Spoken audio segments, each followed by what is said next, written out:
Everyone, এখন হচ্ছে রাত 9টা বাজে। এই দেখো আমি রান্নাঘরে চলে এসেছি রান্না করতে। আর রান্না করব এখন মানে ডিমের অমলেটের ঝোল। আর ভাত ভাত হয়ে গেছে। আর এখানে ডিমের অমলেটের ঝোলটা একদমই হালকা পাতলাভাবে রান্না করব, কেননা বেশি তেল মশলা দেবো না। তাও তেলটা একটু বেশি হয়ে গেছে। যাই হোক, এখন মশলাটা আমি ভালো করে কষিয়ে নিচ্ছি। আর এখানে দেখো আলুগুলো সিদ্ধ করে হালকা ভেজে নিয়েছি। আর এখানে 3টে ডিমের অমলেট করে নিয়েছি। আর দুপুরবেলা তো চিংড়ি মাছ রান্না করেছিলাম, আর সেগুলো যাই হোক তোমাদের সাথে শেয়ার করিনি। এখানে দেখো মশলাটা কষিয়ে নিচ্ছি। আলুটা মনে হয় বেশি একটু সিদ্ধ হয়ে গেছে, এই জন্য এরকম হয়ে গেছে।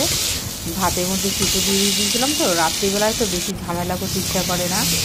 আর দুপুরবেলায় রান্না করার পর রাত্রে দেখবে একদমই রান্না করতে ইচ্ছা করে না। তাই গরমের মধ্যে তাও যাই হোক করতে হলো, কেননা রাত্রে নয়তো কী দিয়ে খাওয়া দাওয়া হবে তার জন্য।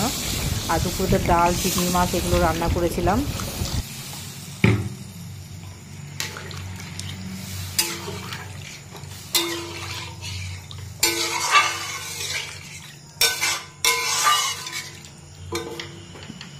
এদিকে দেখো মশলাটা কষিয়ে জল দিয়ে ঝোলটা ফোটার পর ডিমের অমলেটগুলো দিয়ে দিয়েছিলাম। আর এখানে দেখো শুকনো লঙ্কা, পেঁয়াজ সব আলু সিদ্ধ মাখবো। Hello everyone, good morning. তোমাদের সকলকে স্বাগত মনিকা ডেলি ব্লগে। তোমরা ব্লগটি দেখতে থাকো, আশা করি তোমাদের খুব ভালো লাগবে। এটা হচ্ছে পরের দিন সকাল। আজকে হচ্ছে বৃহস্পতিবার, দশহারা। সকালবেলায় 5টার সময় ঘুম থেকে উঠেছি। এইদিকে দেখো বাসনও মেজে নিয়েছি। আর আজকে যেহেতু দশহারা পুজো, তার জন্য সকাল সকাল উঠে সমস্ত কাজকর্ম করে নিয়েছি। ঠাকুরের জোগাড়, ফল টল সব কিছু জোগাড় করে নিয়েছি।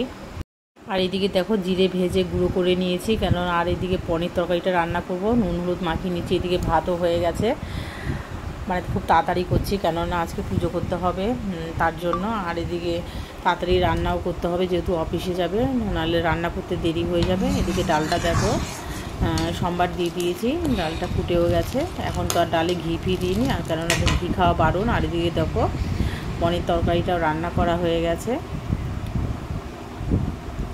আর দুপুরবেলায় বৃষ্টি হয়েছিল, তখন গাছে খুব বেশি একটা আম হয়নি, ও কয়েকটা হয়েছিল, সেখান থেকে 3টে আম পড়েছে। একদম গাছ পাকা আম, এত সুন্দর আমগুলো লাগছে দেখতে। আর এখানে দেখো এই যে মনসা গাছ দিয়ে 10 রকম ফল দিয়ে দশহারা পুজোর দিন মা মনসাকে 10 রকম ফল দিতে হয়, দুধ কলা দিতে হয়। এইভাবেই পুজো করতে হয়। তা পুজো করার সময় তোমাদের সাথে শেয়ার করতে একদম ভুলে গেছিলাম। তা এখন আর কি ভিডিওটা করে তোমাদের সাথে শেয়ার করলাম। এই দেখো তুলসী মন্দিরে পুজো করতে হয় 10 রকম ফল দিয়ে। আর আজকে যেহেতু বৃহস্পতিবার, তাই সকাল সকাল ঘরেও পুজো দিয়ে নিয়েছি। দেখো, আর আজকে অনেক সকালে উঠেছিলাম, যেহেতু ভোর 5টার সময় উঠেছি, তাই গাছে অনেক ফুল পেয়েছি। আর তোমাদের যদি ভিডিওটা ভালো লাগে তাহলে সাবস্ক্রাইব করে দিও। টাটা।